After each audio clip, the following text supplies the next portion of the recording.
Hey, everybody, welcome to Hollywood Live. You know how much I love a great story. Well, we've got one for you today. He is joining me. He is a premier, I hope I say it right, harmonicist. Did I get it correctly? Harmonicist.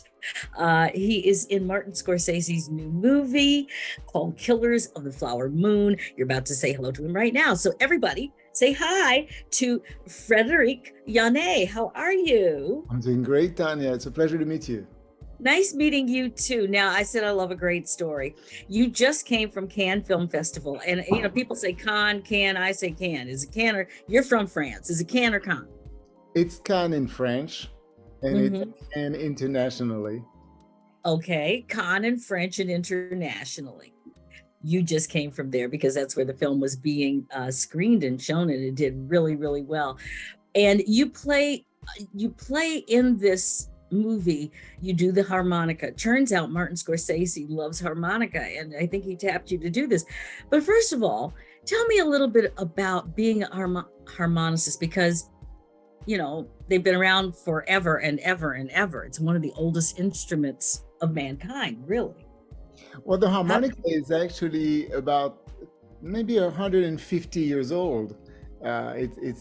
Proportionally, it's fairly recent, fairly new. yeah, I guess so. In 150 years, I thought it was older than that. The what you call the free reed, which is what's making the harmonica, giving this harmonica this particular sound, that part of the instrument is century old, and it was invented in China. So you were right. Oh, okay. I wasn't too, because I thought okay, I know this has been around for a very, very, very long time. But anyway, how did you get interested in playing the harmonica of all the instruments? Well, I wanted to be a drummer. To be honest with you, I always wanted to be the guy who gives all this energy to the band. But at the same time, I grew up listening to a lot of drummers who were leading their bands. My father always brought some records from the United States from his trips, and he brought some records from Art Blakey or Max Roach or Billy Cobham. So I was inspired by hearing drummers leading their band. Little did I know, when I got hired as a drummer in those bands, that's not what those guys wanted me to do. So I ended up I ended up getting fired from a lot of those bands because they wanted me to stay in my place. Right. So I basically put all my frustration in this tiny little instrument that fits in my pocket, that's inexpensive, that makes people wonder where the sound is coming from. This thing disappears in my hands when I play it, and it sounds like I'm replacing sometimes a voice, sometimes a guitar, a violin, or a percussive instrument. So all those magical sounds coming out of this mysterious instrument literally changed my life. Wow, it certainly did. But what even changed your life more? Okay, people should know that you were born in Normandy, France. Um, and I love that part of that. I've actually been there. I came for the Deauville Film Festival a couple of times, which was lovely. So I love that part of France.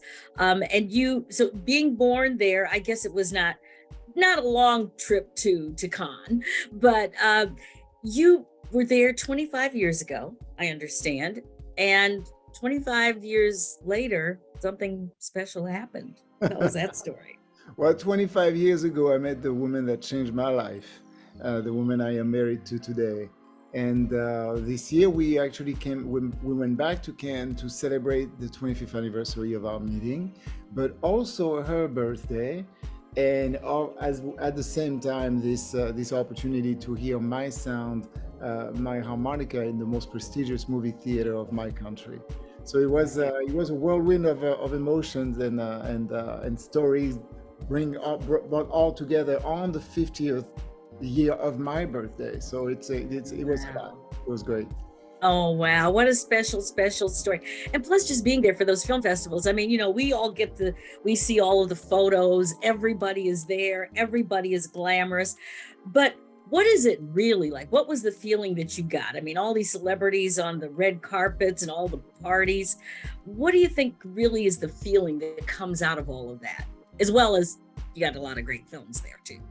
Yeah, I think it's really a celebration for great art, great productions, and passion for film, for cinema.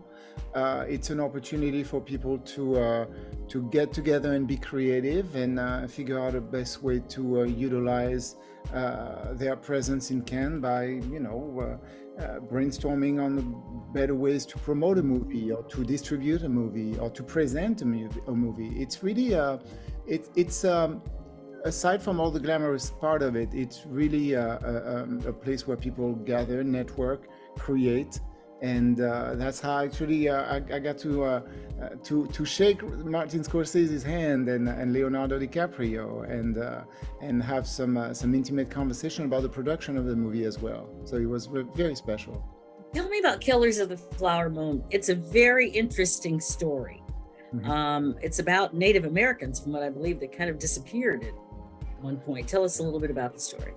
I don't want to spoil anything that happens in the movie, but it is, would I say that it is a very American story. It is, it almost actually is a gangster story. That's why Scorsese really, I think, connected to it. It is it is the case that really, it was the first case that created the FBI. And I really would encourage anybody to do some research even before watching the movie to understand the environment and understand exactly what happened. But it is the story of a disconnect between two cultures, one that is rooted in awareness and connection with nature, and the other one that is basically motivated by greed and profit. Okay, well, we know what Martin Scorsese does really well. So I'm so glad you told me that. I did not realize it was in that genre, kind of, sort of. So I cannot wait to see this. I believe it comes out in October. Is that correct? Yeah, we'll be promoting it, and you as well. But you're also going to be playing at the Blue Note Jazz Festival. So that one is going to be absolutely fantastic. I'm one of the few performers who have been selected to come back from the previous edition last year. And the reason I think I'm really excited to come back to this one is because this year, as well as last year, this is one of those festivals where musicians actually jump on each other's stages and jam and reconnect, not just backstage, but also musically and artistically. And that is a very rare opportunity for us musicians, because sometimes, the schedule does not allow it, or the timing of or even the production of the festival doesn't allow for this to happen.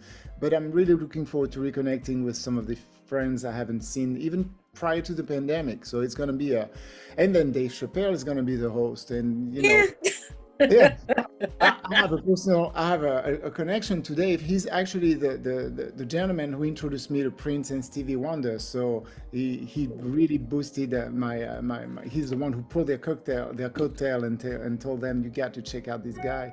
So I'm really looking forward to seeing him there. There's some performers I have never seen on stage: Mary J. Blige, Nas. I'm gonna reconnect with Chance the Rapper, Ghost Notes, Adam Blackwell. So yeah, it's gonna be wonderful. But I got to tell you, you've got that harmonica there in your hand. Now, you didn't think I was gonna let you get away without just giving a little something. It's always with me, Tanya. That's what it is. So let me see. I don't know how it's gonna sound through the microphone. I don't either. I know it's weird, but it's okay. We'll try it anyway. Let's find out.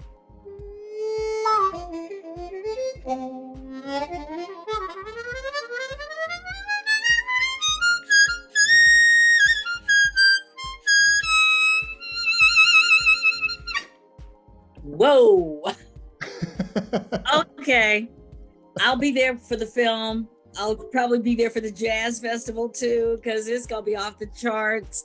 Wow, Frederick, what, you still live, do you live in France still, or where are you? I have no idea. I'm in Washington, D.C. As a matter of fact, if you do some research, I don't know if you noticed the connection here between the ink and what's in my hand. Do you see it? I see it. That's a big harmonica. That's a big one. Yeah, if you do some quick Google research, you will notice that during the pandemic, when my schedule got was completely canceled, I took the opportunity to have access to an empty house in Washington, D.C. I turned it into a virtual jazz club, and we called it Eavesdrop. And one of the things I'm really looking forward to by going back on the road and performing around the country again is every time we do a live show somewhere, somebody comes and refers to those performances and thank us for the time we took, the energy we put into putting this virtual jazz club together. So that's one of the things I'm really excited about, is reconnecting physically with an audience that we met virtually through Instagram. Thanks to D-Nice, actually, DJ D-Nice let me use his platform. We met thousands of people virtually. So Naomi Campbell as well let us use her platform, and so yeah, this is one of the things. When you mention Washington D.C., that's what warms my heart. Well, I cannot let you get away. We're celebrating the 50th anniversary of hip hop, and just growing up in France, do you recall hearing your first hip hop beats or person or celebrity or concert? What are your thoughts about the 50th anniversary of hip hop? I mean, Grandmaster Flash, Afrika Bambaataa, Run DMC, of course, those were the things that crossed the ocean and came to us. But then we started having our own performers as well, and one of the main ones for me was MC Solar. I don't know if he crossed over here, but the Nubians as well. Well, the Nubians were a little. Yeah, the Nubian, yeah. They were a lot later, but these were still from that vein. So yes, definitely, I'm looking forward to celebrating hip hop's 50th anniversary. Oh, thank you. Well, we're looking forward to listening to your incredible sounds in Martin Scorsese's movie, Killer of the Flower Moon. This is the second movie you've done with him, isn't it? That's correct. Yeah. What was the first one?